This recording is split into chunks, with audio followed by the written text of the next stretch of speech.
Dr. Farah, I am so excited to learn more about your journey. I actually see you pop up on my LinkedIn feed all the time. So, whatever you're doing is definitely working.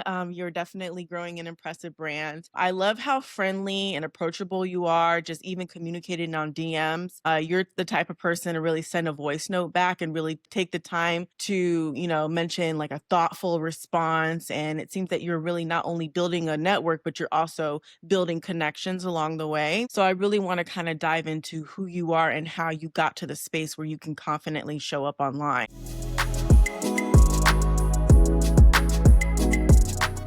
The first thing I want to talk about is, essentially in the work that we do, I'm sure you work with a lot of entrepreneurs that really want to build a business. They want to leave their 9 to 5s and really build something of their own. But Mhm. one of the limiting mindsets that they have is really being able to show up online authentically. So Yeah. what gave you the courage to really start showing up and start to build the following that you have? Yeah, so great question. So excited to be here and to get into this discussion because this is one of my favorite things to talk about is business and also for healthcare workers that want to transition and start their own business. So I always talk about visibility and the importance of not only visibility, but also building a personal brand. Because I always say in business, as we know, if no one knows about you, they're not going to know what you do, what you're supporting, what values you have, and if they would like to work with you, whether you have a service-based business or a product to sell. So if no one knows about you, they're not going to be able to do business with you. So Mm. that's what really stemmed my true consistency to show up all the time on social media and also in person. So, I'll give strategies for both, but really, when I talk about visibility, you literally have to be in people's face, right? Mhm. So, from a marketing standpoint and just personal branding, that's what I have really focused on is, what is my brand? What messaging do I want to put out there? And really to be clear in my messaging and what values do I want to, display, whether I'm in person at a networking event or online. And really, I think the foundational aspects for me is to really always like have that integrity to follow what it is that you want to do and make a bigger impact. So I know a lot of nurses, because that's typically my audience, are just afraid, like you said, to show up on video or online. But my understanding is if you can't meet someone face to face and have like an in-person conversation, because that's the highest level of trust and like almost, intimacy, I guess you could say, because you could really get to know someone. The second best thing is to show up on video Mhm. because people feel like they know you, even with this podcast, right? If you're constantly showing up, talking to different people, they're going to start to learn about you as a person, your personality, your whole vibe, what you stand for, what you do. And then they're going to be like, oh, this person is cool. I'd like to work with them. Or if they don't want to work with you, they become your biggest fan and they're like, hey, I have this person.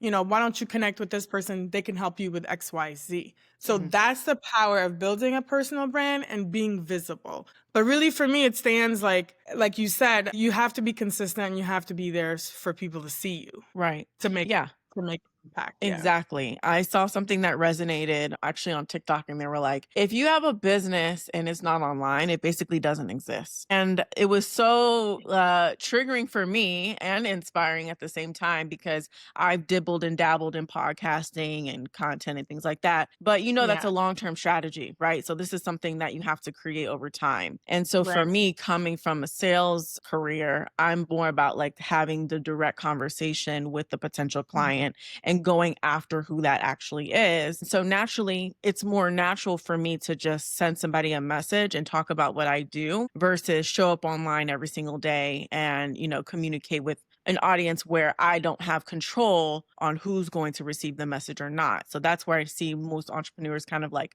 evolve their brand to talk from a more broader perspective, even though they have a specific audience type. But Right. essentially, I've been doing this for 6 years or so, but the one key missing piece is the content, because had I been creating content over the years, I would already have that personal brand to match. If I continue to go the outreach route, nothing is scalable. So I have to have a fresh conversation with a fresh person and have them Yeah. educate them on who I am, what I do every single day. And you're not building that exposure that is going to put you in a position to not have to do that and for clients to flow to you, which was kind of like a breakthrough moment that I had in my own business. And so people are building businesses behind the scenes, and I see that happen every day, and that's a good place to start. But if I had to Right. do it all over again, I agree with you. I think visibility is so important. Building a personal brand is so important. There's a lot of people that probably offer something similar to you, right? But No. you are only you. You're the only person that can do what you do. You're a unique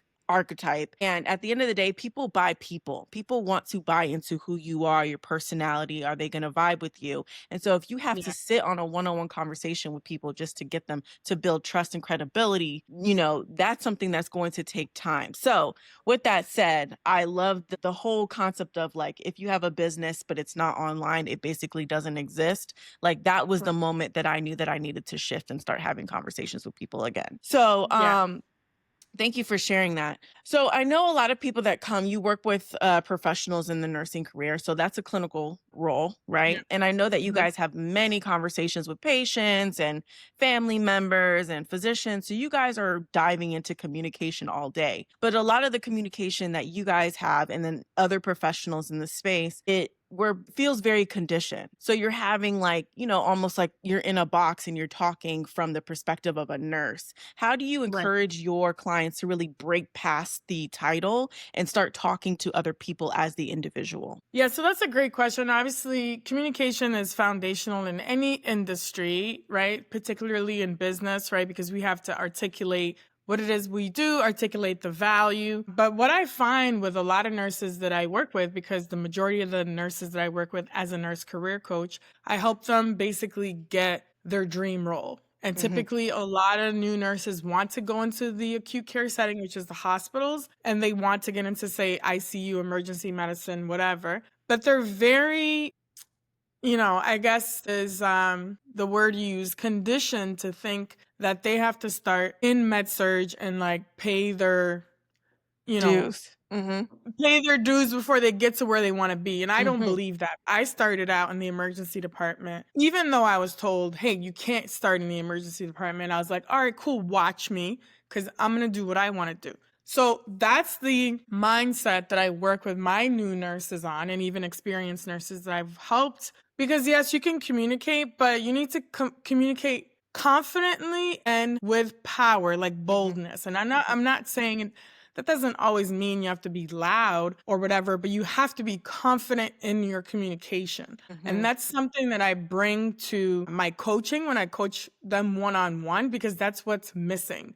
And it Mhm. all starts with mindset, because for some reason they don't believe they can get the job, or they've been told that they have to wait a certain amount of years. And I'm like, no, no, no, we're not waiting. You're Mhm. going to go after what you want boldly right now because you can get it. Mhm. And most people who get jobs are not always the most qualified. Right. It's the person that can communicate confidently and effectively to be like, hey, I can do this job. So Mm. that's what I focus on. And same thing in business, right? If you're transitioning that to being an entrepreneur or starting a business, a lot of nurse practitioners are starting private practices and things like Mhm. that. So, yeah, really, a lot of nurses struggle with getting their dream role because they don't believe that they can get it. A lot of times, professors or nursing instructors tell nurses they have to start in med surg, get a couple years in before they can go to where they really want to go. That's what I was told, and I don't really believe that. So that's why I really encourage and empower new nurses to really be confident in their interviewing skills, their communication skills, and to boldly market themselves to say, hey, I have the experience, I have all the skills of what it takes, and really articulate that in the interview. And a lot of it has to do with mindset. So Mhm. I'm really working with them with their mindset and helping them become more confident so it translates to when they get to their interview. Because normally everyone is a bit nervous, but it's the one who really articulates confidently and presents themselves with confidence who will get the job. It's not always the person who has the highest GPA Right. or the most qualified on paper. I mean, we work on those things so that we position them for success, but it's really all in communication and how they show up confident. Yeah, absolutely. I feel like if they called you for the interview, the background work is already done. You have the experience, you already qualified, so you already meet the preliminary qualifications. Like at the end of the day, now it's going in there and shining and becoming you, Right. right? You And said I that and I go ahead. how sorry, I talk about personal branding quite a bit because they have no concept of personal branding, and LinkedIn is like the new best thing. It's Mhm. better than your actual resume, and a lot of new nurses don't realize that, and Mhm. business owners, because people will look you up on LinkedIn before they even call you in for the interview. Mhm. So we work on the LinkedIn presence or even how to show up on video, how to introduce themselves, because it is so important when they get to the interview because then they'll feel like they already kind of know them. So, Right. I really talk about that down to what they wear in the interview because most people are wearing boring things like black Uh-huh. and gray, but I tell them literally work on their outfit, like show up confidently, like in a bold color, like bold cobalt blue, Mhm. maroon, whatever, green, Mhm. because literally you have to stand out like physically. Yeah. I love that approach, and I wanna talk about that in just a second. So you Yeah. mentioned that you don't when someone says, "Well, I have to work this amount of years or in these type of departments to get this type of position," and you said, "I don't really believe that." Where did your belief No. system come from? Yeah, it's really from my own experience. So in nursing school, we get rotated through different, if we're lucky enough and nothing happens in terms of like, whatever's happening with the pandemics or whatever. But we get rotated to each area. For some reason, a lot of us don't get to go to critical care settings if we don't get the chance to. So I got to go to the emergency department. I selected the emergency department because I was interested in it. So me and another girl got to go. From the moment I walked in there and I was there for like 5 weeks, I was like, this is it. I know that this is what I want to do. So my belief system is always like, why not? Right? Just growing up, whether it's like unrelated to even nursing or healthcare. When someone tells me I can't do something, in my head, I'm like, why not? Right? Mhm, I've always had this unstoppable type of mindset of like, you can do whatever you want as long as you stay focused and you put in the work to get there. So mhm, I'm like, I didn't go to nursing school for 4 years so that you could tell me that I can't do what I really want to do. mhm, Cause I'm like, I'm not the one, you're not the one that's gonna be waking up every day going to that job. mhm, So that's the mindset I put into these new nurses. Like, hey, you don't even have to work in the hospital if you don't want to. mhm, If you want to work in the community, don't let people make you think you have to start in the hospital or you're not considered a real nurse, right? mhm, Because society, first of all, doesn't even have a good concept of what nurses do. So people will try to persuade you to do certain things. Even their own friends, they'll be like, you can't get into the ICU. I'm like, don't listen to that negativity. And that translates into everything, into business, your own life. Do what it is that you want to do. And that's what I've always just naturally have thought that way. mhm. Um, Take us back for a second and just talk about something that, either a peer or an adult said to you and you questioned, like, why not? And decided to go do the opposite. Yeah, so like I think just from a young age, like I grew up with like two older brothers and they used to tease me and stuff. And I used to be like, oh, I'm gonna travel the world and like go da, da, and they're like, yeah, whatever. I'm like, all right, cool, watch me. Like, right, when somebody would be bullying someone, I would be the one to step up and advocate. I actually immigrated to Canada when I was 9. So it was like a big culture shock. I spoke French, didn't speak English. And you know how kids are. Kids are super mean. Where are you So from? at a young age, West Africa, I was born in West Oh, Africa. what part? Ivory Coast. It's Yeah. beautiful. Okay. Yeah. All right. So when I grew up, I always had a sense of like advocacy. Like I had to stand up for myself at a young age. So that really built me up in my personality and also, my parents just instilling confidence and like telling me I could do whatever I want. And then seeing, the opportunities and how people think. I Mhm, always thought like, wow, there's so many opportunities. And I wanted to grow up being independent. Like most kids do want that mhm, independent and type of freedom. And I always knew that I would get it through working hard, right? Your parents always tell you got to go to school, you got to work hard, da da da. So that was what I instilled in myself is that work ethic. And I'm like, if I work hard at a young age and I'm always like confident to be like, yeah, I could do whatever I want, I will get what I want. I didn't want to be dependent on other people, Mm. right? I almost saw it as like, I don't want to be a burden to my parents. Like if I need something, obviously they would give it to me, but I'd rather work for it. So that's the mindset that I've always had. And always pushing the boundaries to be like, Mhm. why not? That's just the type of person that I've always been. Yeah. So, and sometimes when we go after things and, we have this belief that we can make it happen, but sometimes the ending result isn't exactly what we envisioned, but almost sometimes could be better for us or more aligned with what it is we want to do. So, can you think of Yeah. any time where you thought, like, I'm going to go after this, but it didn't work out quite like you thought it did, but instead ended up in a better, in a better position for you? Yeah, absolutely. So my whole nursing career started out in the emergency department. I left Canada after about 5 years of working in the ER. I was working on my, I guess, paperwork to move over to the United States to pursue travel nursing because I wanted to marry my love for traveling. So I moved to New York City, even though people are like, oh, like, why are you going to New York? I'm like, I'm going to the biggest city Mhm. because I want to, like, have fun and check it out. So went to New York.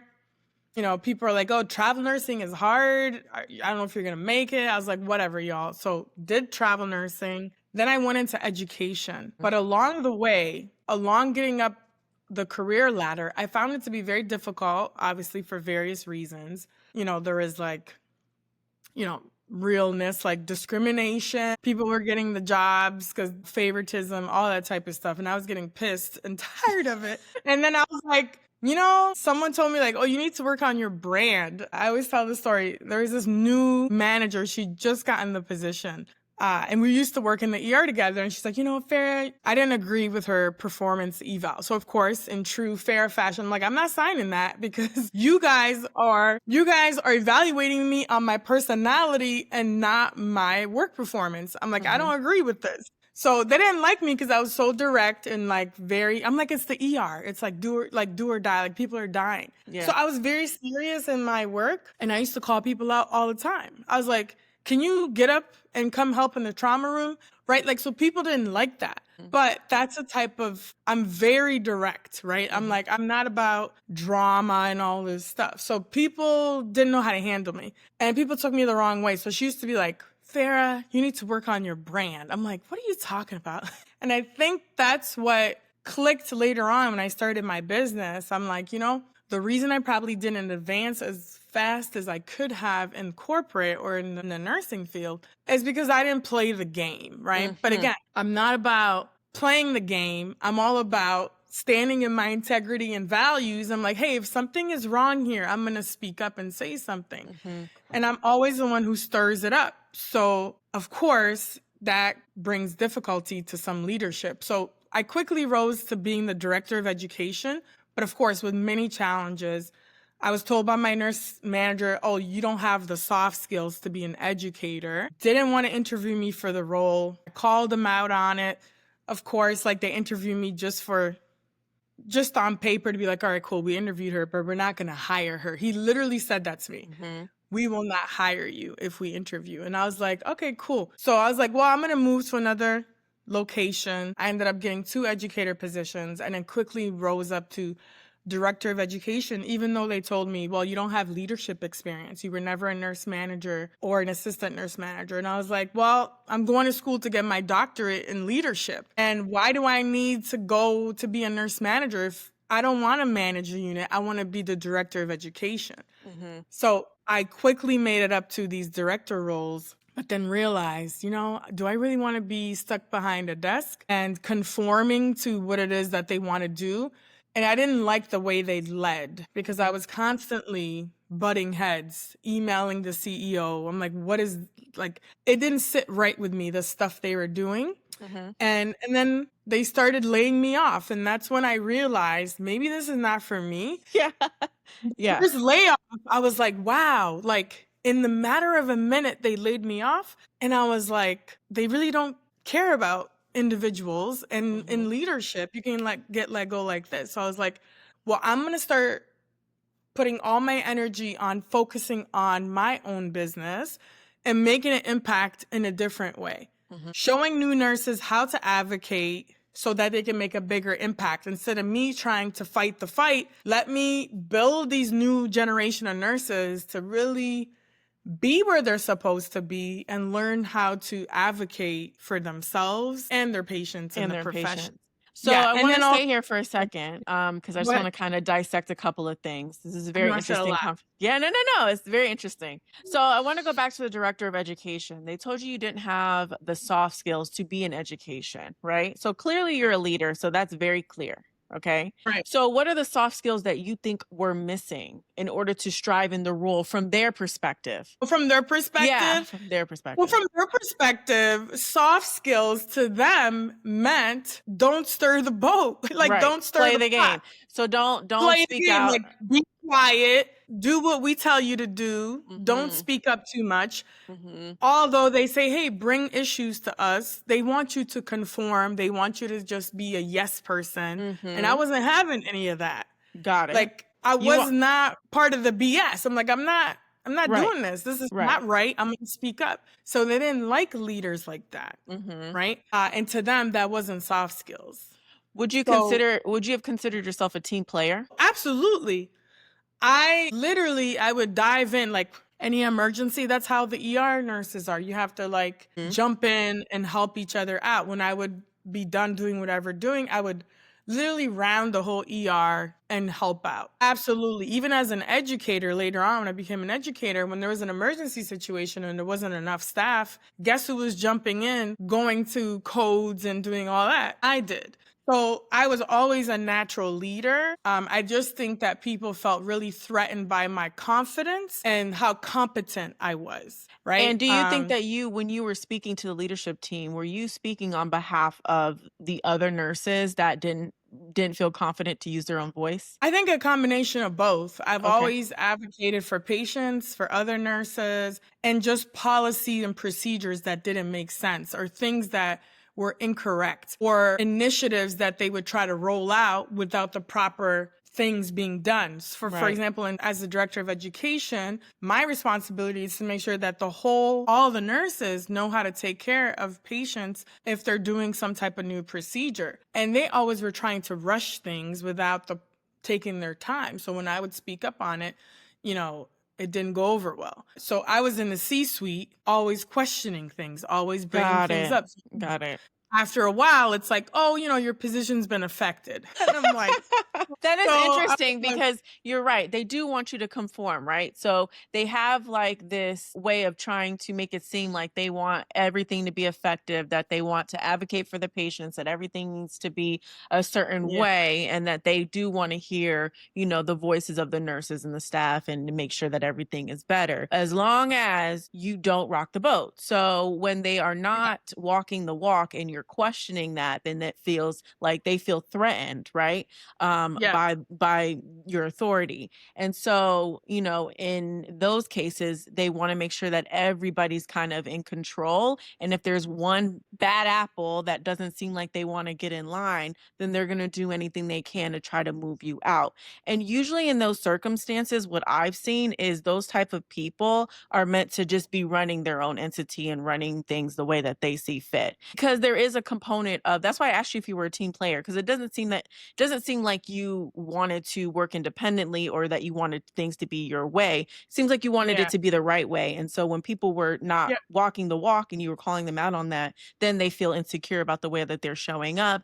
And then they don't want anybody that's going to be able to, take off the veil. So in that yeah. regards, it feels like in those type of people in those positions thrive better on their own, which makes you an entrepreneur. So Right, in right. that case, you moved into leadership, but then you got the role. Another thing that happens is because you quantum leap and you go after things very quickly, you get to the Yeah, conclusion very quickly. So therefore, you get the position. Now you're in the position. You didn't take years to get there. You got there. So now you got the years out of the way. You're in the position that people are working long time to actually get. You get there and then you realize, okay, this is it. Like this is not for me either. And then you make the right. transition quicker. And the thing is, as a former ER nurse, and I think a lot of ER nurses and also some critical care nurses usually typically end up in leadership positions because we think critically. We usually run the show because we're just true leaders in that sense, right? From Mhm. emergency adapting, but we move a lot quicker. And Mhm. some people don't want to move quickly, especially in corporate, right? There's so many, things to go through and approvals, and some people are not used to that, right? And I Mhm. think also moving to New York City really helped me with my mindset and also moving a lot more quickly and thinking more progressively. And I Mhm. think healthcare is definitely missing that. It's starting to try to move up, but that's why I think a lot of nurses move into entrepreneurship because they're like, man, I just want to do things my way. Mhm. And that's how they start that transition because they just want to have their own freedom, flexibility, and more control over what it is that you do. And that's what you do when you have your own business. Yeah. That's very true. And it's not to say that the journey is not important because the process of becoming that person is very like critical, right? So the Yeah. years that you're spending to actually get to that role is not a waste of time per se, because that's the road that you need to take for your personal journey in order to become the Mhm. person to have the confidence to get into that role. Yeah. But if you feel like, okay, I have maxed out of this capacity, I'm ready for a new challenge, I want to do things a different way, that's when you start to build the confidence to actually move quicker. And once you finally get there, you realize that's not ultimately what you envisioned or you maxed out. It's time to do something new. Now you can move out, Right. you and you're starting at the bottom of a new level, and then you have the new challenges and that fresh journey to pursue again. So it doesn't mean everybody's different. So it doesn't mean the journey you're Right. taking is a waste of time. It just may be No. something that you need to do to actually get there. But if you know that, listen, I'm over this, I don't need any more lessons. I tell the universe a lot of times, like, I don't need any more lessons. I'm ready to move to the next step. Then that's when you take action. Okay, Right. perfect. So thank you for breaking that down. So you mentioned that you were laid off. And I know in our pre show notes, you said you were laid off like almost 3 times while you were getting it was it after you got your doctorate? The first time was I was actually still in school, and the director of education is when I got laid off the first time, and that was like a big like shock and slap Hmm. in the face. And then it happened again a second and third time. Even after I literally like turned the programs around, outcomes were like great outcomes. Again, it was I think it was just to my point of saying that I just wasn't having the way they were treating people. And Hmm. again, this is why I really want to help new nurses understand the environment that you go into healthcare, whatever field you go into, it has to be a healthy work environment for you to be able to succeed. So, I actually faced a lot of toxic work environments, but I always tried to flip it around. Creating healthy work environments as a leader is one of my biggest agendas. And, some people are not into that. They're, more into just imposing their will of how things used to be. Would you say you're easy to work with? Absolutely.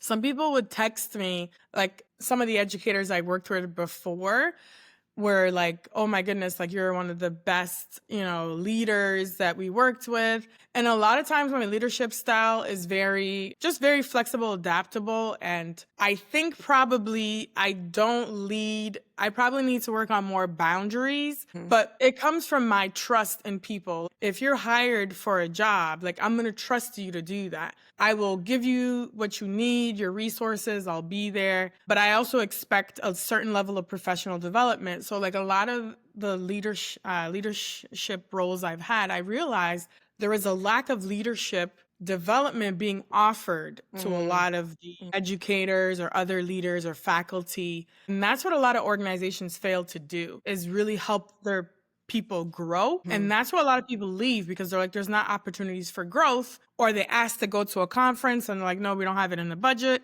So I purposely built in, quarterly education for all the educators and things like that because I truly believe, that's how people grow and become better, So employees or whatever. Yeah. that is amazing. And I think this is a bit of a conundrum because I know that a lot of people are investing in their own leadership development on their own because companies are not providing it to them, right? So, a couple things here. So you're one of the type of person that really advocates. So if you see something going wrong, you use your throat chakra, you're going to call them out and say like, "Listen, we need to fix this." So when I was in corporate, I was actually the opposite. So I would realize like this doesn't make any sense. Like why do we do this? I would question it maybe once or twice, but at the end of the Mhm. day, I feel like internally I knew that this is a large ecosystem that requires a lot of influence at different levels. So it's a chain, it's corporate for a reason, right? So if you are expressing something to your manager, then they filter your responses that go up to the next level, right? You go right to the CEO, right? But I was very conscious of like positioning and things of that nature and Yeah, not yeah. to, because I respected my Yeah, managers basically in that a realm. chain of command. Yeah, Yeah. exactly. But in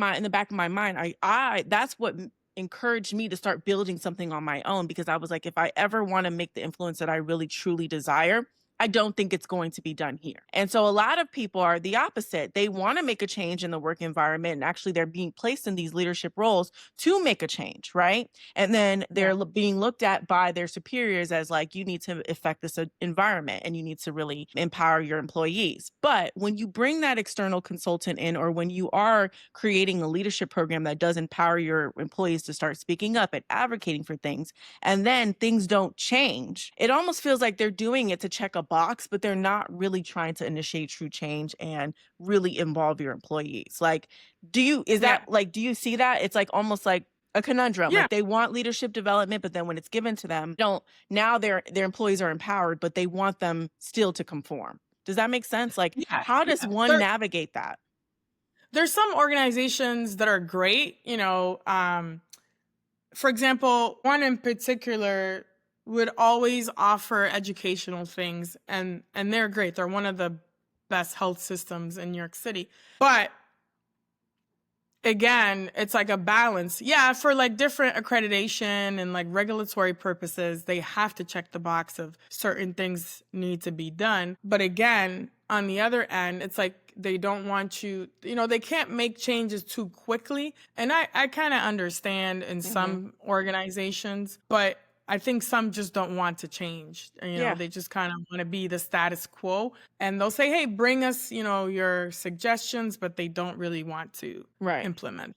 Yeah. And So that's when, if someone is in that situation and you realize that it keeps happening over and over, then it's time for you to move on. It's exactly. time for you to go to another organization. Or if you're truly wanting to transition into entrepreneurship, which is not for everyone and it's not easy, but you can get into consulting very easily. You can become a coach or do some other things business wise that can help you um, sustain another income or whatever it is that you're trying to do. But if you want that flexibility and freedom, entrepreneurship is the only way. yeah.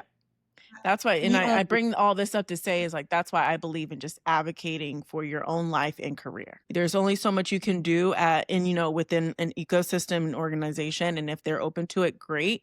But instead of, this is my philosophy, instead of continuing the battle, right? Why not yeah. create something of your own because that's something that you can pour into and that's something that you have full control over versus going Yeah. back and forth and I would love to do more corporate opportunities, but it feels like I'm not making as big of a difference. Even though my paycheck is different, I'm not making as big of a difference versus like working one on one with individuals, empowering them individually. Yeah. So, since you already had the desire to become an entrepreneur, do you feel like the layoffs were ultimately, are you spiritual at all? Do you feel like that was kind of like God's way of like really pushing you into what it is you were supposed to do? Yeah, definitely spiritual, believe in God. And I'm always very reflective. So like the first time it happened, I had to do a lot of reflecting. I already had my LLC already opened up for about a year, very novice in business. And I started my nurse career coaching in 2021 in the summer. So it was exactly a year after that I got the first layoff. And then when the second one happened, I was like, whoa, like this is interesting. The second one, again, I was the director of a nursing program, flipped the whole program around. They had a pass rate of like 50%, which is not horrible. Their NCLEX rates, like their Mhm. to become a nurse. And I took that up to 86%. in the matter of just short 18 months. Mhm. And it would have been like close to 100, but the way that they calculate this stuff. But anyways, I was making very quick improvements, but again, it was the leadership and the way they were leading was very rigid in academia, and it was very toxic.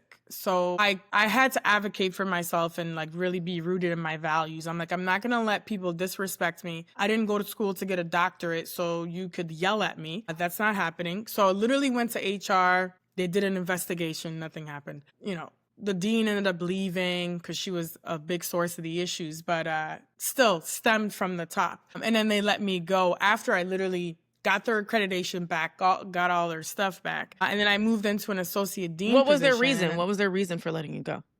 Oh, no reason. Literally, they said, "Oh, we don't Going in a need your different service." direction? No, they literally said, "We don't need your services anymore." After I did all that stuff. And the nursing students loved me. Like literally, they were like emailing me, like, "Where are you? What's going on?" Like, and then in that moment, like it happened in the director position. They were like, "Oh, so I was like, effective when?" They're like, "Today." So they're like, "Yeah, so clean your office out or we could Wow. do it for you. And before you leave, like, just don't forget to drop your badge off." Just like that. And that's when I realized, like, what is this loyalty that I'm like pouring out when you're literally letting me go in a minute? So I was like, oh, so that's how it is. So that's when I started slowly, like, I'm not hyping up these companies. I'm gonna build my own personal brand. And I started showing up on social media more. And I think some employers didn't like that. Mhm. One particular meeting I had, one of the employers mentioned, like, hey, like one of the bosses I had, she was like, "Hey, I saw you on the Jennifer Hudson show."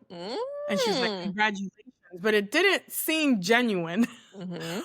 Right? I think a lot of employers don't like nurses or other people being in the media, whether it's in, you know, on the news or whatever it is. I actually had one nurse, Alice Benjamin, who's from California, very big in the media. She used to be on the Dr. Oz show. Very similar story. She was having a lot of issues with her employer, and now she's like full entrepreneur. She still works as a nurse practitioner, but I want you to know that if you are building a personal brand as a nurse or a healthcare professional, you may have some issues with your employer because a lot of times they'll make you sign certain things or they'll tell you, hey, like you can't be on this podcast or you can't speak Mhm. here.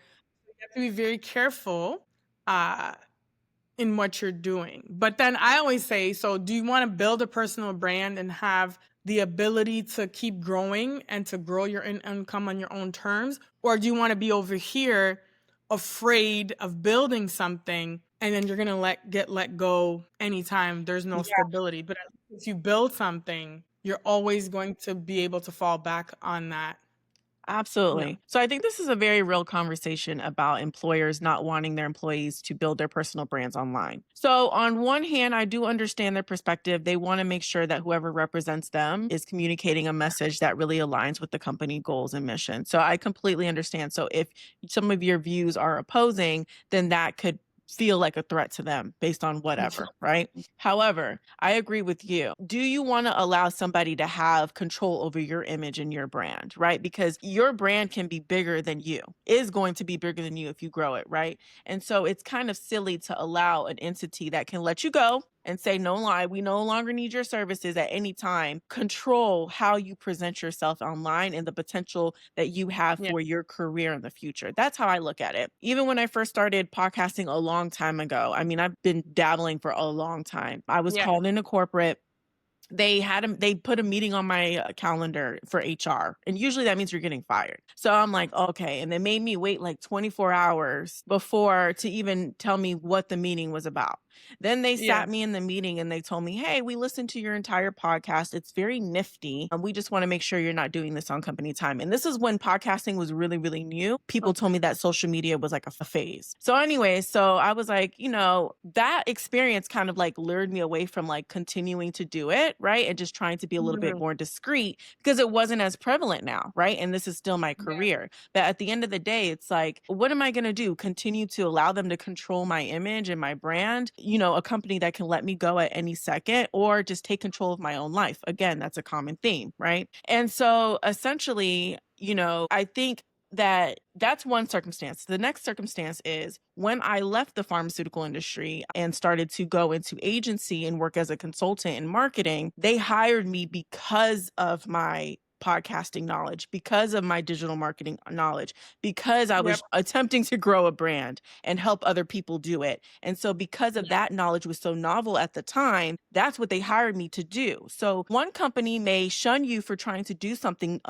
that's not against the status quo, and another company will hire you for it. So just think of it and look at it differently. Yeah, because you're building skills, right? And Yeah. what most organizations and health, companies don't, they have to understand too that you building a personal brand can also help their company, right? Mhm. So, like, in fact, this happened to me. I was working for one university and they wanted me to use my social media presence and following to try to help them enroll more nurses in their program. Mhm. And when I said that I'm not doing that because Mhm. I'm no longer mixing my personal brand unless you're paying me, Right. right? And again, it was like an issue, right? And it's like, I'm not going to do that. I'm not Mhm. mixing my stuff. This is my personal brand. I'm not going to use it for work purposes Right. to try to increase your enrollment. So, yeah, it goes both ways. Um, Mhm. but Be- networking, I think, is something big that nurses and just healthcare professionals need to realize. Networking can really take you a lot of places. Yeah, go ahead. yeah, absolutely. So what they're trying to leverage from you is trust and credibility. So you having a personal brand and having a follower of their ideal client, which is nurses. Nurses Right. trust them. You spent all that sweat equity and resources and time and money to pour into your personal brand, and that takes years. And so they want Mhm. to instantly buy your trust and credibility in order to build their own thing, right? And that Mhm. costs money, right?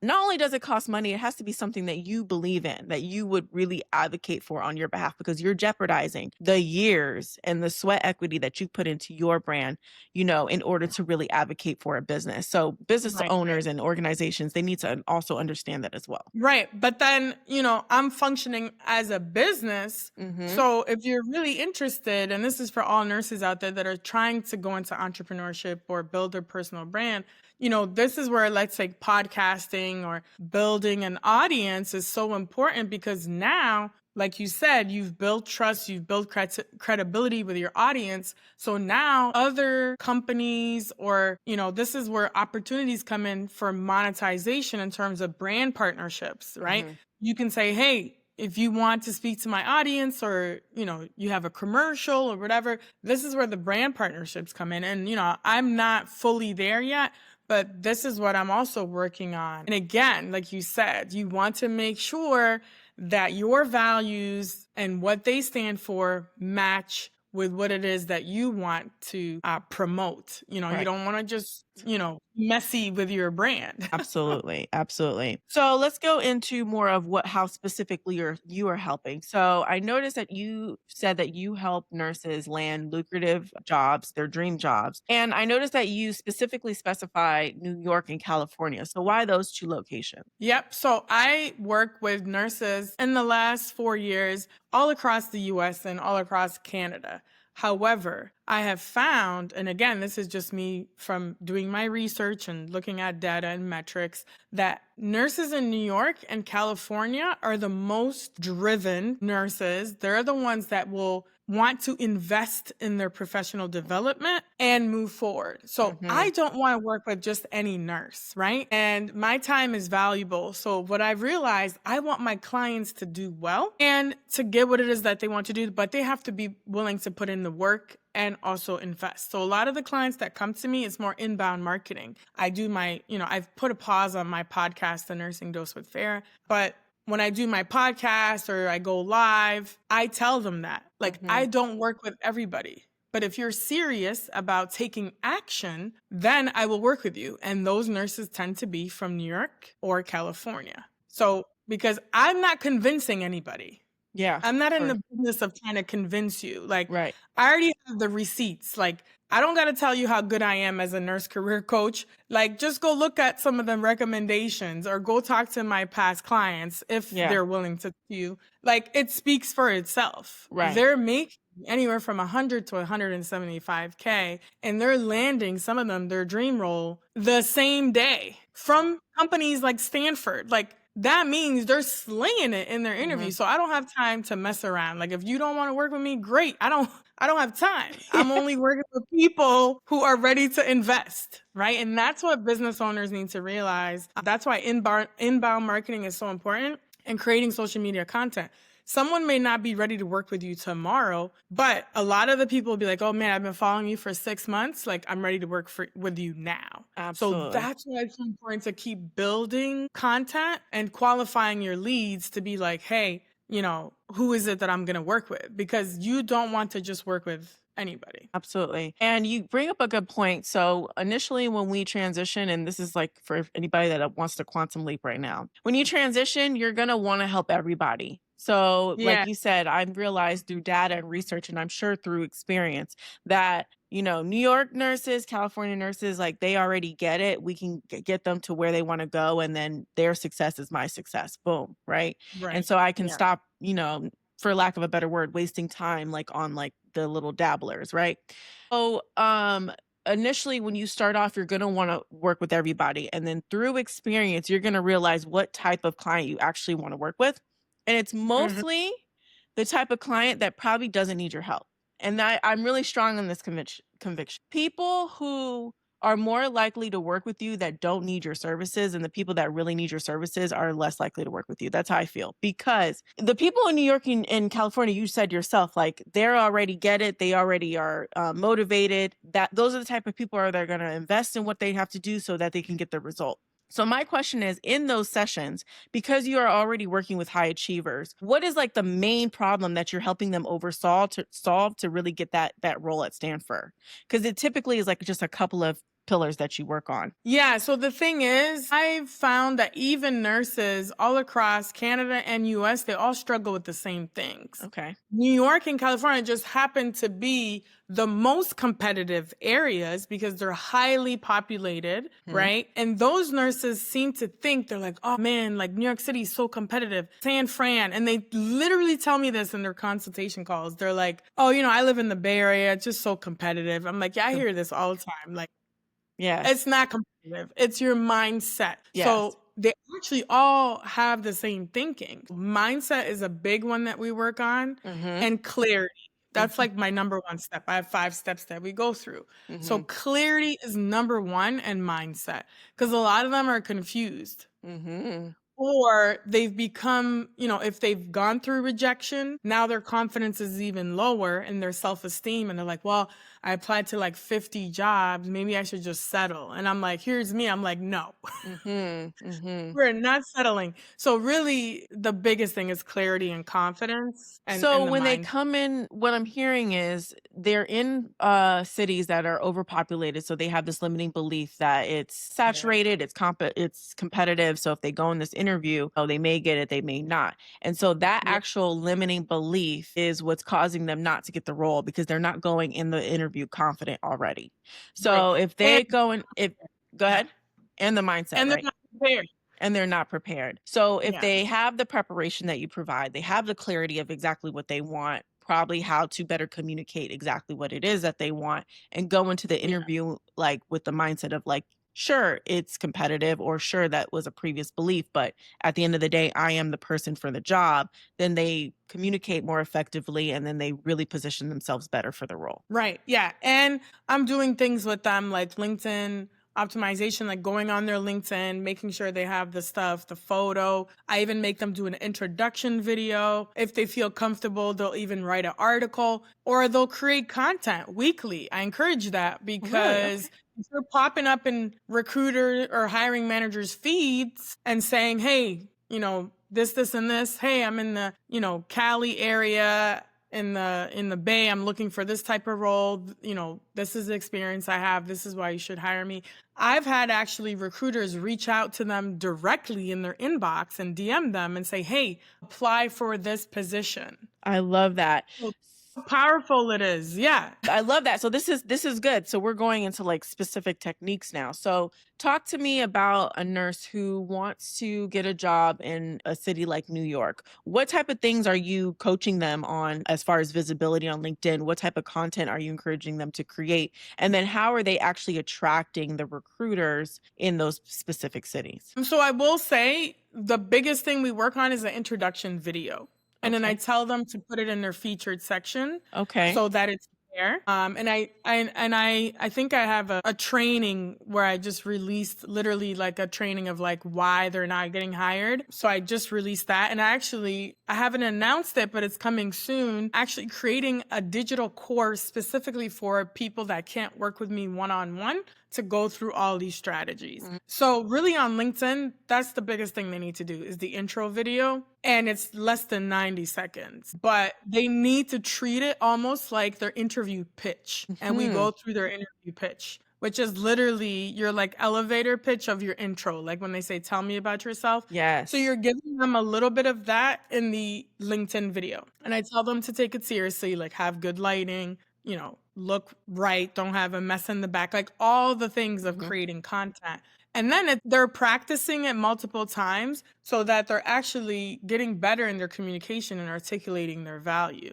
And then I tell them to like infuse a little bit of their personality in there, drop a couple things that are relatable, like, hey, maybe you have a dog or you like to travel. And then at the end, I tell them to put a CTA, like a call to action, like, hey, please connect with me. Or if you're watching this video and you know someone that's a hiring manager, please like share this video. So that is like a basic thing that we do. Love And that. then we get into DM strategy, like how to even get in the recruiter's DM, how to connect with them, how to send them messages. And I actually encourage them, and this is all gems, guys. Yeah, I yeah. encourage them to do a video and not just a text message because I'm like, recruiters get DMs all the time. Yeah. So imagine you have a video personalized to them in their inbox. Of course, they're going to open that up and listen to it.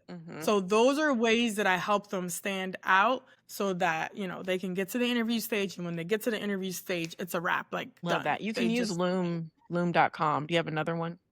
They use, can you film a video directly into LinkedIn or do you send them like a Yeah. Loom link? Oh, okay, Yep, cool. they film directly into LinkedIn, or they could just film it on their phone and then just upload it into the Oh, LinkedIn. good to know. I'm about to take that. Yes. Okay. Good to know. All right. Because I know you can only do the voice on app, right? And so No, you could do actual video and send it to people. I didn't know that. Okay. Good to know. Yes, Fantastic. yeah. That's lovely. And then what type of content are they posting consistently weekly and how are they attracting the recruiter to their content? Yeah, so one in particular, literally, she was in California. Her name's Jamie. She got an L&D job. She literally posted that intro video, and the next day, 14 hours later, she had a recruiter in her DM telling her to apply for a residency program. Wow. We were going to apply for that residency program anyway, but now the recruiter and her already established a relationship. And we worked on her, all the interview skills, all that stuff, and she got the job. Perfect. And that was, considered, a competitive labor and delivery as a new nurse. And she got day shift,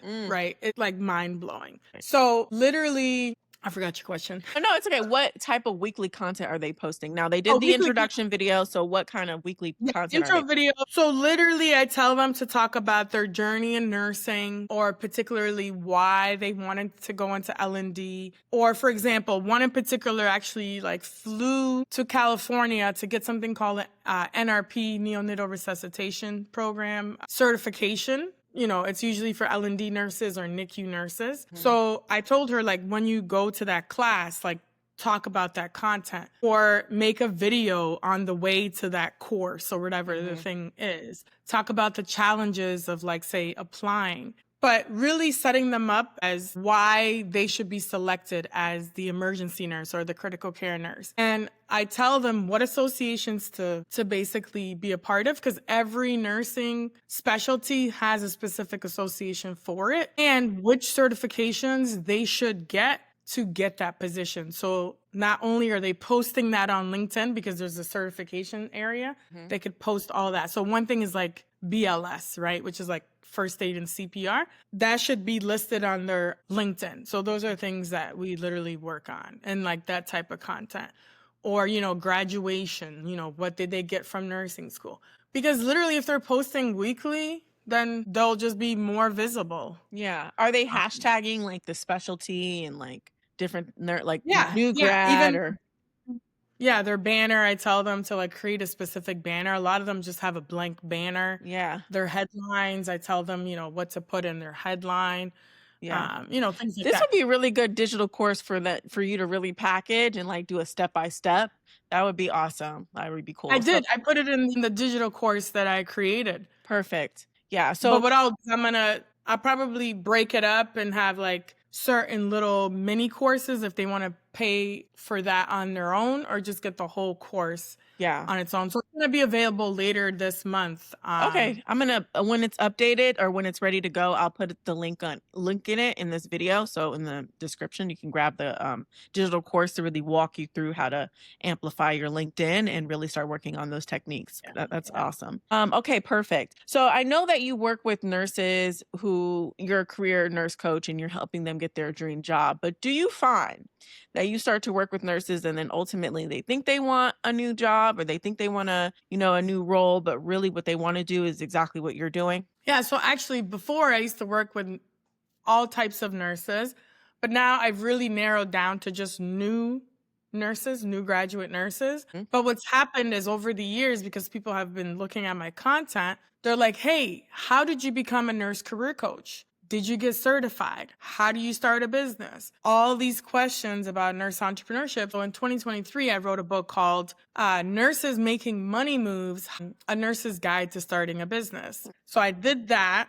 I spoke at a conference, and that's when it kind of all started. And then just this past December, I literally decided, in like a couple days, I was like, so I'm gonna just throw my own nursing conference, Yeah. specifically for nurse entrepreneurs.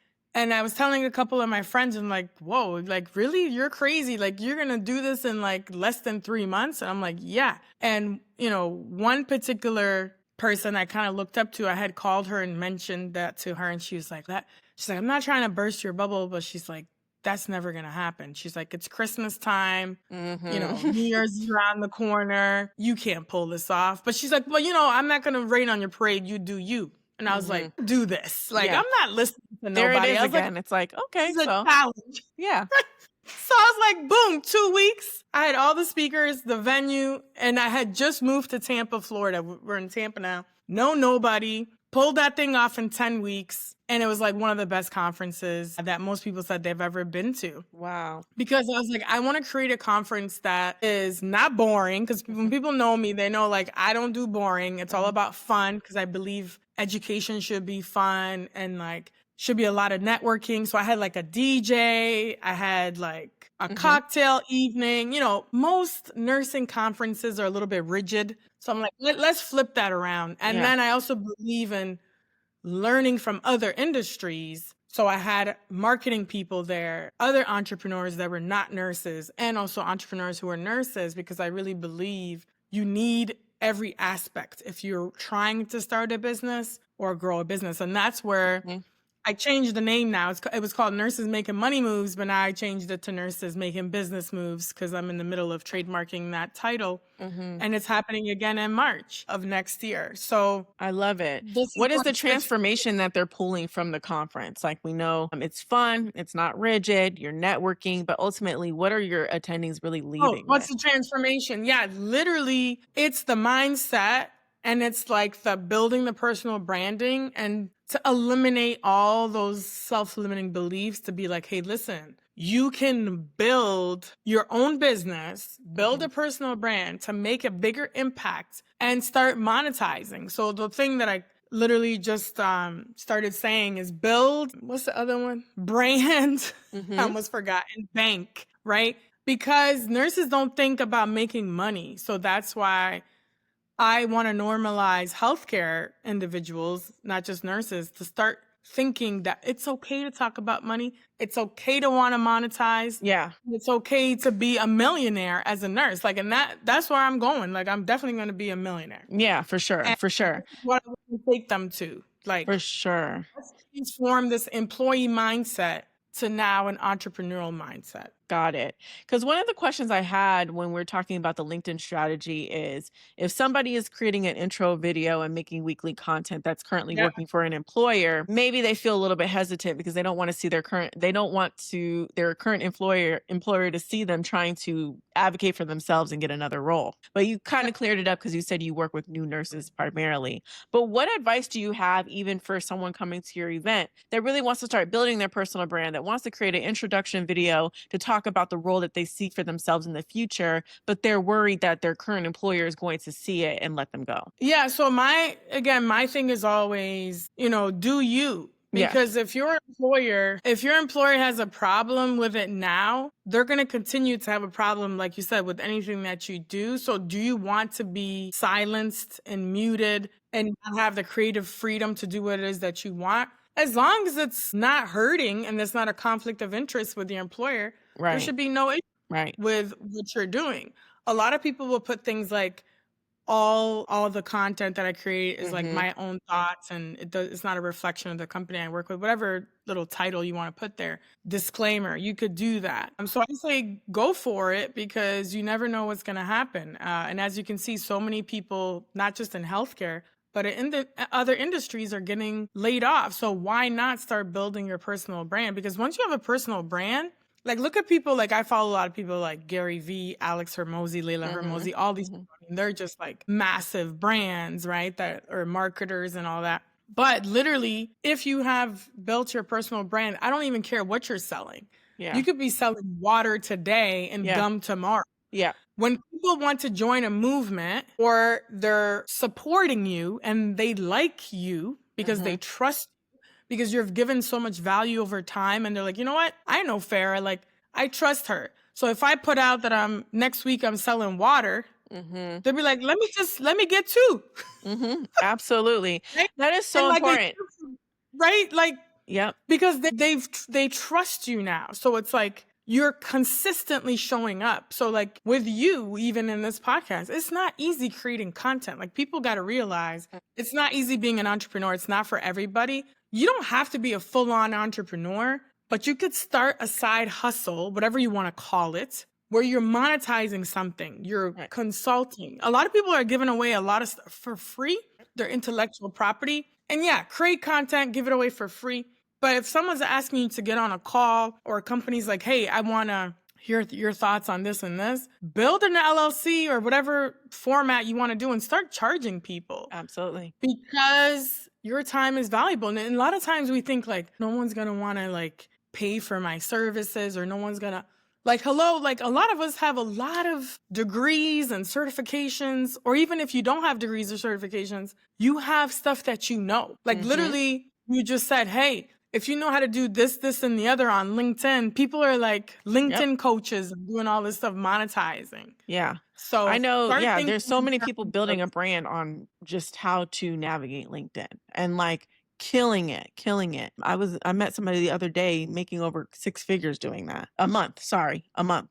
So, yeah, a month. So, he's an expert. He's an expert on LinkedIn and nobody knows how to do it. You know, there's so many people. So the people on LinkedIn probably already know how, they get the point, but there's so many people offline don't even know where to start and will pay for that, right? And so what they do is you work one-on-one, then you grow to group, and then now you create a digital course because now you're finding yourself on rinse and repeat, rinse and repeat. And you mentioned clarity because clarity is so important.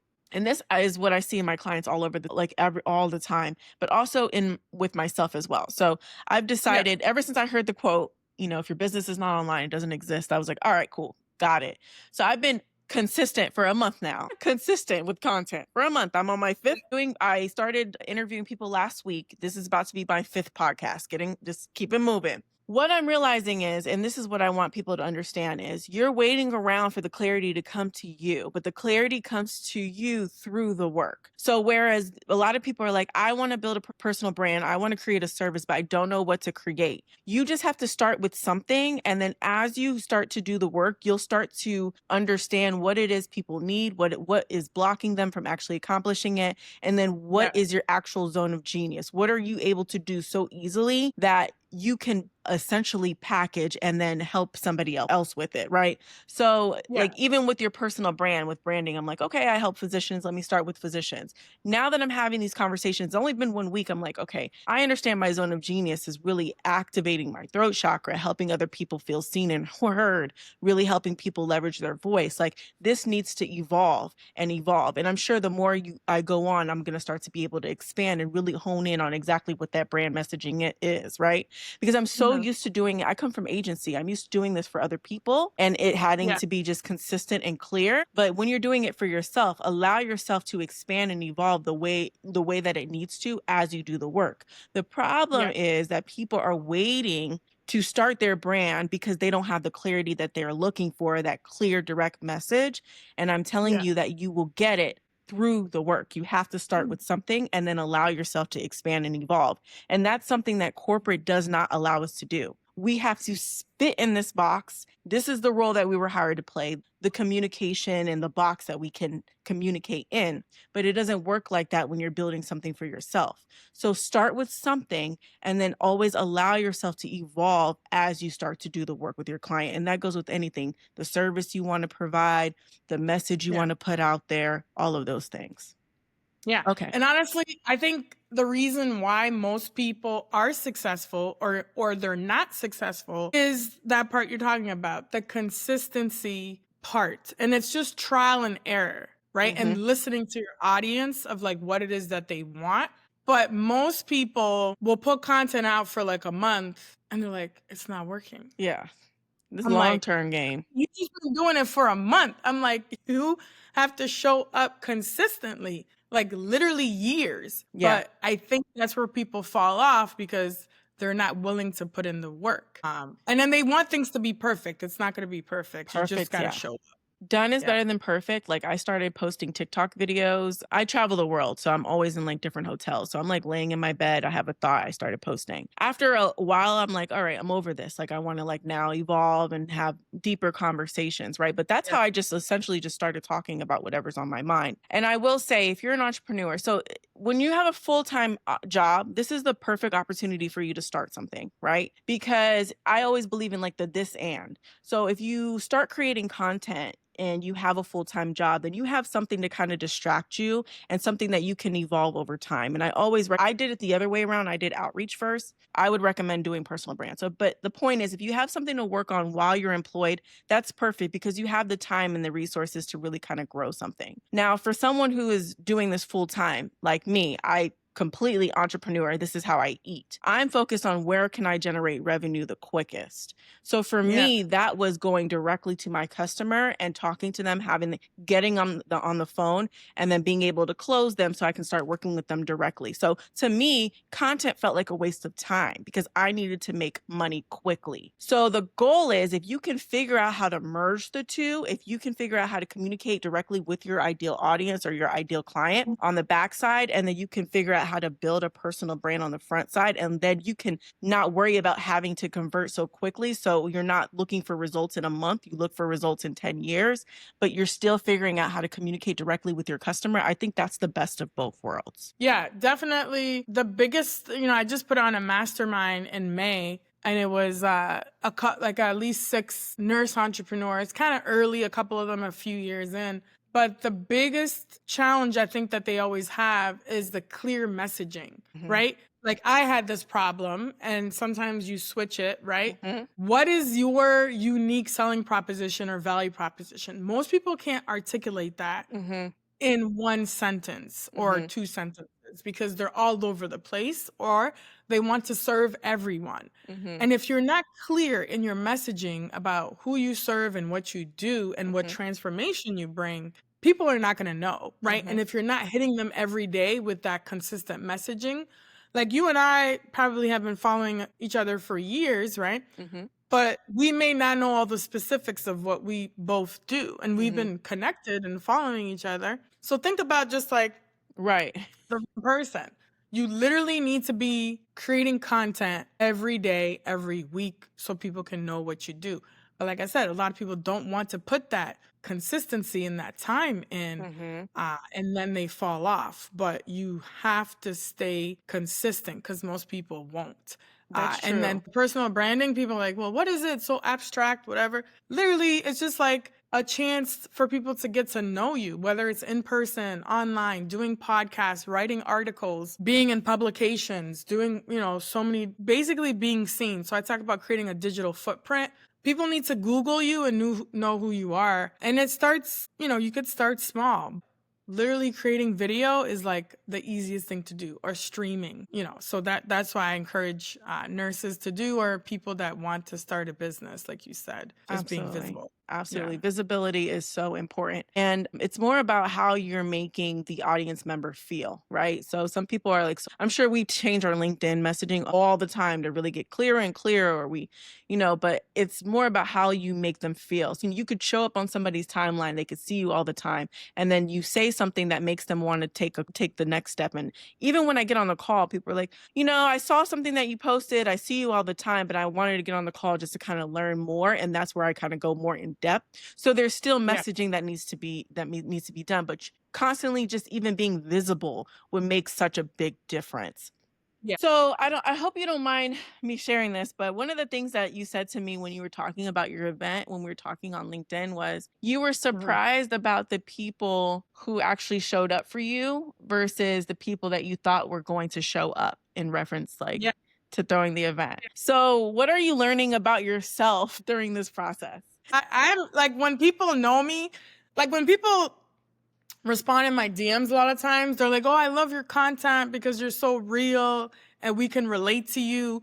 Because I'm just like, whatever. Like I just give it to you straight. So yeah, like to be honest, in entrepreneurship, I always tell people, don't tell your family and friends too many of your ideas because they're just gonna shoot it down. And I had this post once. I'm like, they're gonna shoot it down like it's their full-time job. They're Yeah. gonna be like, what do you mean you're thinking about Yeah. going part-time to do your podcast? Or what do you mean you want to start a business? Like, didn't you go to, you know, get your master's to do this? People are going to judge and people won't understand what you're trying to do.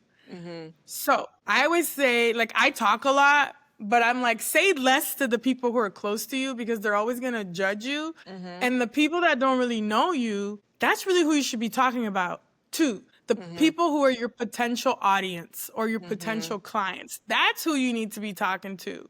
Because, Mhm. like, the people that came to my mastermind, they're like, oh, I'm thinking about this or I'm thinking about that. I'm like, well, did you have a conversation with, like, the potential buyers? And they're like, no. That's who you got to talk to Mhm. because your family or your close friends, they may not understand. Mhm. Like, I'm like, oh, cool, I'm gonna have this conference. Like, all my nursing friends that I grew up with are gonna come and support. And it was not Yeah. what I thought. And I was like, no, actually, they're like, no, I'm not coming. I was like, what? But then a part of me was like, you know what? They probably shouldn't come. Yeah. Like, cool if they come, but they probably shouldn't come because that's not the target audience, Mhm. right? So like, and if later on, like the people that want to be there later on are like, you know what, I don't have a business and I want to move into that, that transition, then I'm like, cool, like let's have a consultation call, or like, let me help you, because you want the people who want to be there to be there. So Mhm. I think that's what entrepreneurs need to understand, that like, don't run your ideas to everybody because they're not going to understand it and they're not going to see your vision or your dream, Mhm. and they may think you're crazy and it's going to talk you out of doing what you want to do. So that's why these days I'm like, I'm gonna just do whatever I want to do and test it out, and if it doesn't work, great, go to the next thing. Period. And what I was wanted to mention before when I lost my train of thought was you may get Yeah. bored of your story too. 'Cause, like, I've been doing this a month. I said this, like, 4 times. I don't need to continue. Like you said, we've been following each other and we're still, like, need more clarity, right? So don't Yeah. ever think that your story is boring. Like, people need to hear it over and over. Like, I think, like, the statistic Yes. is people have to hear the same thing, like, 8 times, like, in 8 different platforms in order for them to actually get the message.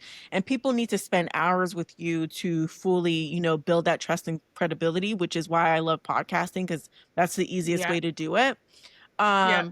But yeah, don't ever get bored of your story. And one of the things I had to realize, it seems like you already may have this energy, but one of the things I learned about myself and something that really changed me through my traveling around the world and also trying to run business at the same time, Yeah. is it's extremely challenging. But one of the things that came from it was I had to have this like F it energy, like F it, like it doesn't matter. I don't care.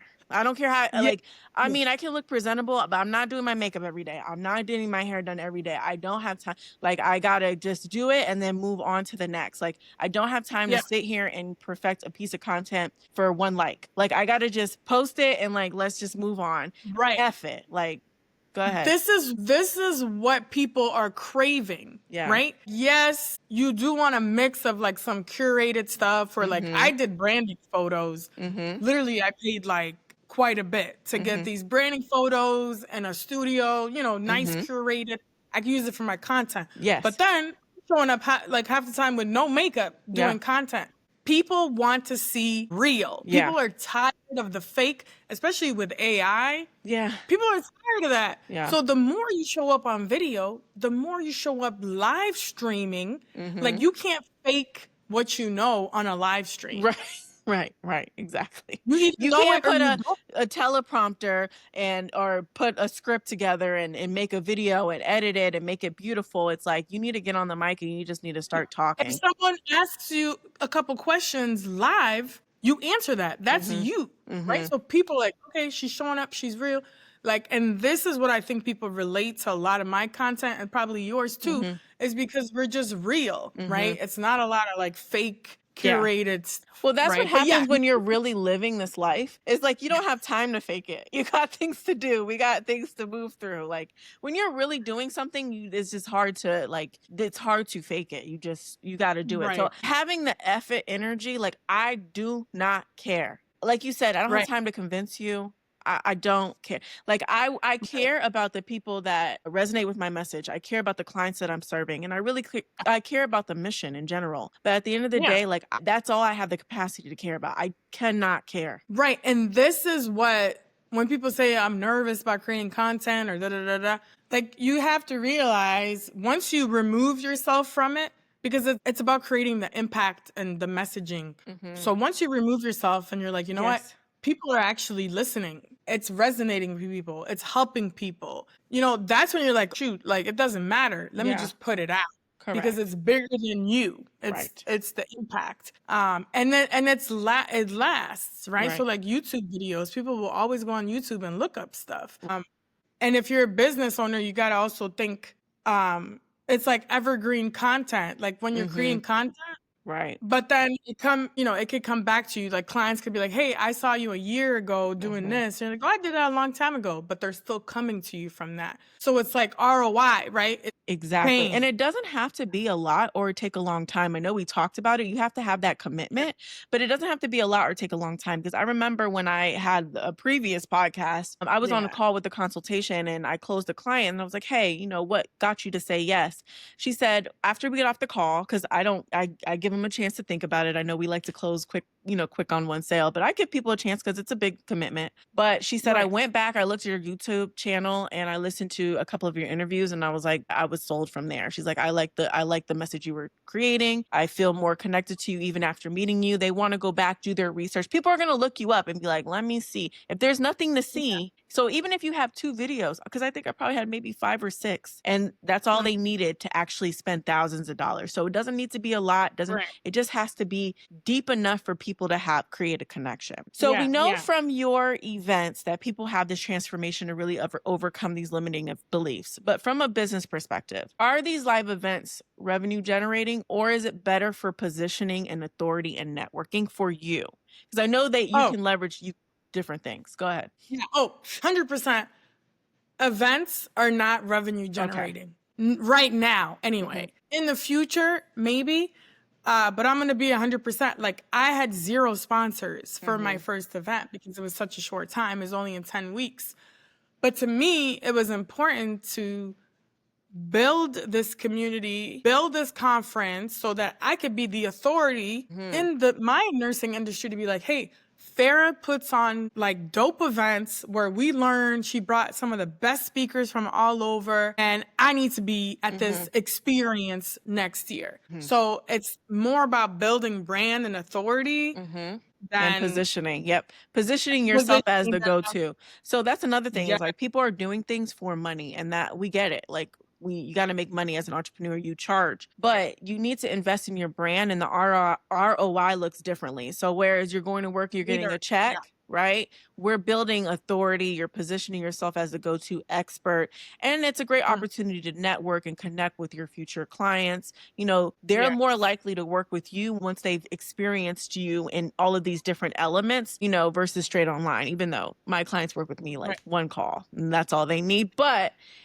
I can imagine once you actually put in the work to really develop that trust in advance, your time is going to go up and up and up. Cause go ahead. Right. Creating events too also helps you with content creation. Mm-hmm. And it's proof. Mm-hmm. It's Social proof. Mm-hmm. social proof. Mm-hmm. Also, I went there. Not only did I have all these speakers there, I spoke myself on Mm-hmm. personal branding. So again, there's no faking it. I'm there speaking about it. Then I also emceed the event. And I was like, I'm doing this, right? And it's like, they can't feel my energy. Well, sometimes they can feel it online, but like Mm-hmm. in person, it's a whole nother feel. And like you said, the networking is like, there's nothing like networking in person, Mm-hmm. right? So again, that's like a deeper level of trust. I follow Rachel Rogers quite a bit. I think I talked to you about her. Mm-hmm. I think she had something called the 84% angle, some Zoom thing she had on. Mm-hmm. Basically, people that come to your in-person events think it's like 84%, they're more likely to trust you. And it goes up to Mm-hmm. like 84%, some Yeah. statistic or whatever. So it's really powerful, Yeah. right? So, and again, there's not much like that out there. So that's why I decided to create it. Mm-hmm. And it's gonna happen again next year. So super I love excited that. about I'm excited. I love that. So it. looking forward to it. I love that. Okay. Yes. Now you mentioned Yeah. that you were a guest on the Jennifer Hudson show. Congratulations. And my Thank is you. very genuine. So talk to me about that opportunity. What was it like to really start to get some of that exposure? Yeah, so it's funny. You talked about my spiritual person earlier, and I talk a lot about being spiritual, believing in God, and also manifesting. So a lot of people think manifesting is like foo-foo or whatever. Mhm. They're like, whatever. But I truly believe in that and really writing things down and like saying things are going to happen. And again, it's all about mindset Mhm. and thinking things and like taking the action, right? So I literally was thinking for positioning in my head. I was like, for personal branding and positioning, I need to get on some media. Mhm. And I was like, who do I really like? And who do I think is like a big person out there in media? It was Jennifer Hudson. I used to Mhm. follow her on, when she used to be on American Idol and Mhm. throwing Mhm. the shoe on The Voice. I was like, I love Jennifer. Mhm. So I was like, let me try to get on that show. So they had something on their website about women in business or something. And I applied. And then I told my mom, I was like, I'm going to be on the Jennifer Hudson show. I'm like, Mhm. you're going to see me. So she started laughing because typically anything that I tell her is going to happen, it Mhm. typically happens. And I'm like, Mhm. it's all God, right? Mhm. And that's what happened. Literally put it in. About 6 months later, I got a call from the producer. I was driving. Oh, it's like Mhm. really thunderstorming here. No, it's okay. I I was know. I'm from Florida. I get it. I get a call and it's the producer Mhm. and she's like, "Hey, it's the Jennifer Hudson show." I was like, "Cool, of course it is." I'm Mhm. expecting this. So she was cracking up because I'm like, "Why don't you fly me out to California?" Yeah. Like nonchalant. She's just laughing and she's like, "Well, not yet. We don't know." So we just had like multiple conversations back and forth. And then literally she was like, "Well, one of our producers wants to meet you on FaceTime. When can we meet?" And they Mhm. literally just tricked me and it was Jennifer Hudson live and she called me on FaceTime. Oh, okay, It was like cool. a 5-minute segment of her just asking me a bunch of different questions. I talked about my book. all that type of stuff, the business. And I thought it was super cool. So yeah, I got to be on her show. And I think that a lot of people saw that. And I probably don't use it as much. I probably need to leverage that a little bit more. But I think it like provided a lot of the credibility for some of my followers to be like, oh damn, like she made it on the Jennifer Hudson show. And even like a PR person that I talked to was like, how'd you get on the Jennifer Hudson show? I was like, it's just me and my, my secret sauce, Yeah. people listen. That's awesome. I love that, and congratulations to you for that. I love that, and I really believe that is the product of the internal belief that you had in yourself, right? Because a lot of Yeah. people are like, "Well, I need this external validation in order to give me permission to actually do this thing." But in actuality, it's the other way around. You have to have the internal belief in yourself first in order for the Yep. external validation to happen. So don't wait until you have a spot on the Jennifer Hudson show to actually do the thing. You have to do the thing so that you can get recognized in these spaces, and that all stems from your internal belief. Go ahead. And part of it was the way that I got on too was like I also strategically shared a lot of the podcasts I was on, a lot of Mhm. past articles I was on, nursing associations that featured me because Mhm. media is not just going to put you on like that. They Right. want to see some previous proof of like what you've done. So Right. strategically I positioned myself as a leader in nursing and they saw that. And again, through my messaging and my energy, I think it all came It through, all like you comes said. together, but the work Because, had to be done before you actually got to that point, right? yeah, I mean, like she got lucky to meet me. You know what I'm Yeah, saying? Like exactly. like, I love that's the that. vibe you gotta have. Like, and I love that. So well, you one of my definitely friends have was the like, energy. Go ahead. one of my friends was like, Farah, do you know Jennifer?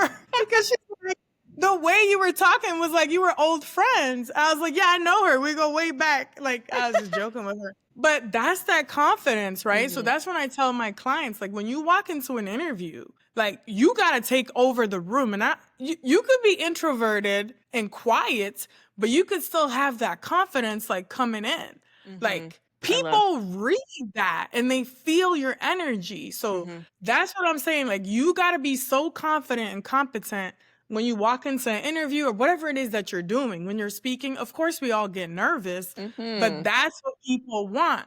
They want to feel you, your energy, the realness. And I Yeah. think that's why people gravitate to certain people because of their energy. Like nobody wants to be around negative people Yeah. and, Or yeah, and they want the conviction, right?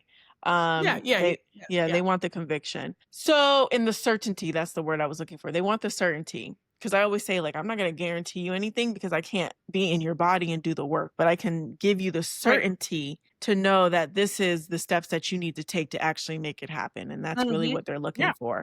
So Yeah. you definitely have all these the confidence. You've always, overcome all of these challenges, and you definitely position yourself as a thought leader in your space. But there's always something in the background that you may constantly have you thinking at night. What is that for you? I mean, honestly, I'm always thinking about the next thing and like growth. And Mhm. I think most entrepreneurs, that's probably part of the downfall. Like, and I know Alex Hormozy always talks about staying focused. And I honestly think I probably have undiagnosed ADHD because I'm an ER nurse and we're like hopping all over because we're always like seeing shiny object syndrome. Like, hey, I want Mhm. to do this new thing. I want to do this. I want to do that. But I have to always like restrain myself to focus. So it took me a lot to just focus on new graduate nurses because I kept flip flopping in my messaging. But when I finally focused, I invested in a marketing coach, and she also specializes a lot in LinkedIn. When we focused just on helping the new grads, and I showed the testimonials a lot more, the case studies, that's when like people knew me. They're like, Farah helps the new nurses. That's who Got it. she does, and that's who I'm known for, right? And then you can start expanding to other things. But really, what keeps me up at night is to be honest, the biggest thing, and I had this conversation with another nurse entrepreneur who's big in the media, is Alice Benjamin. She's like, Farah, she's like, you really did your thing with this conference, right? So it was a big compliment coming from her. And she's like, you can't go back, right? I'm like, what are you talking about? She's like, you're going to have a hard time Mhm. going back into some type of corporate position because she's almost saying like you're blowing up in terms of like Mhm. personal branding, stuff like that. So really what I'm trying to do now is get a remote position in education because I still love education. I Mhm. love teaching, but I think it's really caused a little bit of friction in my professional career where even though I have a doctorate, I have all these certifications, but because I'm so active on social, I think it's almost like a hindrance to some organizations that don't want to hire me for education. Little do they know, like students love me. Like I'm a Yeah. fabulous educator. But I think it's just the right fit and it's gonna come soon because nothing's gonna stop me from still doing the entrepreneurship bit. I just need to find the right fit to work remotely. And it's because of my kids. And this is why I decided to get a doctorate and to pursue my all this education because they're still young, right? They're like 5 and he just turned 9 because I want to work remotely. And there's nothing wrong with that, right? Mhm. And I want nurses to think that, like, prioritize the type of life you want to live and Right. build your career or business around that. Right. And some people may not understand it. People in your life will, be like, well, but you did all this, you went out to school to do this, and now you're trying to transition to this. And there's different seasons, but this is really, I think, probably what keeps me up at night to be like, how do I grow and scale the business? Obviously, still be a wife and a mom and like whatever, and also try to do a little bit of the career piece. But, I don't believe in work life balance. I think it's BS. Mhm. I believe in like going all in for whatever season you're focused on. So if you're Right. focused on like growing your business in that season, is work. Right. Right? Not about balance. Like I don't believe in balance. So you just have to pick what your priorities are and then focus on that. That So is that's so kind of true. No, that is very true. So, one of the things as an entrepreneur is you have seasons. So, you have high seasons, you're making a lot of revenue, you're doing great numbers, and then you have like a rainy season where it's like, well, a dry season where it's like just completely dry. And so, a lot of times it's like you're looking for ways to supplement in order for you to continue moving forward. But then there yeah. becomes a hindrance because the organization wants to hire you on, but because you're an entrepreneur, their fear and limiting belief is that you're going to invest more time in growing yourself than actually growing their business. So I think it's about really being able to position yourself and articulate yourself in a way that makes them feel comfortable in, Yeah. bringing you through the door and then ultimately hiring you, knowing that you're going to be committed to the mission. So you have to figure out how to position yourself as a person of value and what you're going to Yeah. be able to provide. With that Yep. said, the type of position that you may be going for might have to pivot a little bit in order for you to kind of fit into what it is you're looking to find. So whereas previously you probably qualify for a full-time remote position, rector education that requires pretty much your entire life, you might have it might look differently. Maybe you're not working in a Right. nursing capacity. Maybe you're working in a purely educational capacity or a purely professional and development capacity, based on what it is you're doing with your clients. Maybe you're working part-time and not full-time. You have to Yeah. be open and look for all those different opportunities Mhm. because what you normally would go for while building a brand and a business may not be the best fit. And actually it could be God and, the universe protecting you because the effort that you're going to have to put in to really succeed in that role is going to take away from your business. But it can Yeah. be done. You just have to find the right fit and not let that steer you away. I always Yes. say that the best way out is through,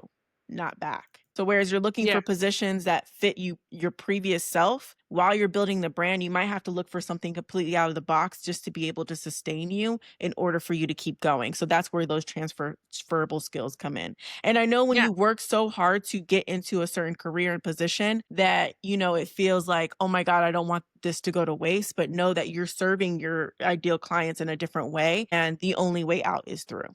But I'm sorry, you were saying something. Absolutely. Yeah, and that's what I was gonna say. I know you help a lot of physicians with that because Hmm. that's a lot of schooling too. Yeah. But that's what a lot of the like nurses who want to start a business, they're so completely lost. And that's what I've been trying to help them with now is that clarity piece and truly what it is that they want to do, right? Because a lot of the times they just want to do consulting or coaching. And I'm like, that doesn't have to take away from your full time. You could just be doing that on the side. You Right. could do it on the weekend. You could create content from 5 to 9 or 10 or whatever. Right. Like you can still do it. You just have to find the way. But a lot of times they're tired, they don't want to do it. And it takes a certain type to really make it happen, because they're probably looking at us like, oh, like, they have so much time on their hands and whatever. But like, it's work. Like sometimes I'm spending 2 hours a day creating content or whatever, and it may not look like much, but then sometimes it's a quick video and it's up. Right. Yeah. So it's like really learning that piece of like how to still build a brand, do what it is you want to do, and like still build the business. But That if is you're, so true. And this is going to be a selfish question because a lot of, like you said, a lot of nurses just want to do coaching consulting. A lot of physicians just want to do coaching and consulting, and it doesn't have to take away from their career. And I know that the coaching industry in general is changing, but in these type of professions, there's always going to be a need, health, wealth, relationships. There's always going to be a need in this space. So, and I know that people are kind of like, beauty, huh? And what? health, wealth, relationships, and beauty. And beauty. Okay. And beauty. Okay. And beauty. So, but my question is, I know people are kind of burnt. Maybe this is a limiting belief. So get me together. People are burnt out Yeah. with courses, right? But I feel like that's something I could just put in a course because that's essentially what I end up doing is either helping them with their personal brand mindset or essentially creating something that where they're able to monetize, right? And I know that they like the human connection, so maybe it could be hybrid, but how do you feel? What do you think? Where do you think the industry is going? Because I'm like, this could be a course. Yeah, definitely. Even though, okay, for me, I'm not a course person, right? But there's a lot of people who are course people. Again, it goes back to the fundamentals of like, how do people learn? Most people are visual learners or they'd rather watch a video or something like that. Obviously, we know people love videos because they're constantly on their phone watching videos, Right. but it's micro learning, right? Literally, people are putting videos up that are 90 seconds and they're teaching them something. So I think education needs to be in the course type of world because I've created this course now. It's all visual and it's video. There's a couple activities, but not much. Like people don't want to do a lot of homework. They and don't want too to do a much lot of stuff. homework. Nope. And they want stuff quick. And they So want it's stuff quick. Right. and So it's we know micro learning. working one-on-one it's a Yeah. long transformation. And I'm like, if you just want to become a consultant or maybe most people who purchase courses, like there's like very low, like 30%, 20% actually do the course. They don't even do it. They Yeah. purchase it and they don't even finish it. But I think from a Right. business Huh? Go ahead. Hybrid would help that. Yeah, exactly. But I'm like, if you just want the information, I think micro learning, that might be the way to go. I know people love community. So when you say micro learning, what do you mean? Like just put it in like shorter spaces or what? Shorter clips. Instead of putting something out there that's like an hour long, nobody's gonna listen to that. The max that it should be really, I would say 20 minutes max, and that's quite a bit still. However, people still watch podcasts on long form video, so you might still get away with that. About 20 minutes max. Yeah. Because attention span typically is about 20 minutes for most adults. But if it's in shorter little clips, like you can still do a 20-minute clip, but cut it up in sections, maybe 5 minutes each or something like that. It's more likely to finish it through. And it should be almost like a YouTube style, right? How it's into that next video. That is so. I just got it. It's my I just education. got it. I was like, it needs to. I'm almost thinking about creating something hybrid where, because high achievers and I working with physicians, they want stuff on. They're gonna do the job. They'll do it. They're just tell them what to do, and then they want to be able to access you if they need help. But they pretty much are self-starters, right? And a lot of high performers are. So I'm like having like an hybrid option where you can just go through the steps on your own, being able to access me whenever you need, and do it in like a subscription style. Boom, I already got it. And then for the other people, there's a large amount of people, and I fall in this category. This is why one-on-one coaching is so important. Some people don't like one-on-one coaching. I like one-on-one coaching for my own business Me too. things. And it's a lot of money, but you get full-on access because people want to run things by you live. And they want that instant feedback and to tell them what to do, right? Especially in business, people that haven't had businesses, they don't know what's going on. They don't know how to create. They want that one-on-one coaching. Right. So there's this, and I'm going to have to go to my next call soon, but there's this thing where someone said all he does is one-on-one challenges with people and charges them a massive amount of money Mhm. because people want that hand holding. Mhm. Right? Mhm. But in terms of courses, I was just saying mini courses, but I still believe in one-on-one coaching. Group Mhm. coaching for nurses is not that good because a lot of them have different schedules. But again, it's whatever your client wants. So So tiny how to challenges is what you're talking about. That's what you're Yes! talking about. Yes! Tiny That is challenges, so funny. one-on-one. So people it's known that everybody does group challenges. That's like the kind of the next Yep, step. yep, yep, yep, But yep. these tiny challenges, I thought this was so impactful. I was like, especially Yeah. for people who are busy, want to get an outcome very shortly, tiny challenges where you just put someone comes in for 5 days, maybe 1 hour a day, you work on one thing, you charge them a premium to get it done and they leave within a result. Right, or VIP days. You've heard of Or VIP yes, days. I'm or gonna VIP start days. doing some VIP days because people want results quickly, Mhm. especially healthcare workers want Mhm. results quickly. And if you could frame everything out and help them one day, and that's what my mastermind, I've created this mastermind, which is like a weekend framework. You're giving it to them in real time right there to do and implement. Right? I'm not just lecturing. We do the stuff, we implement, we Mhm. created content, we did their newsletter right then and there, we went live, all the stuff. I So love I that. think that's really it's going. Yeah. Awesome. Is there anything you have to share with someone who is embarking on a similar journey, that you would really like to say to encourage them to really keep going? Yeah, I say remember what your motivation is, what impact you want to make, and remember that, you want to also monetize. Don't think like, let me just create stuff just to create stuff. Be strategic in your steps, whether it's in personal branding, your positioning, in your business. Be very strategic. And like you said, focus on money generating activities, right? Do that and stop changing what works. If it's working, keep doing Mm, it. mhm. So, and really building a personal brand and networking is going to be your best thing, especially in-person networking. Yeah. So I Perfect. would love again to like do this another time, have you on my podcast. Yeah, But again, let's do it. so much fun. Thank you so much for the opportunity. I really appreciate it. Of course. All right. Well, you can find Dr. Fair. I'm going to include all her information below. Thank you so much for listening in this week. And remember to always and forever stay free. See you next time. Bye. Bye.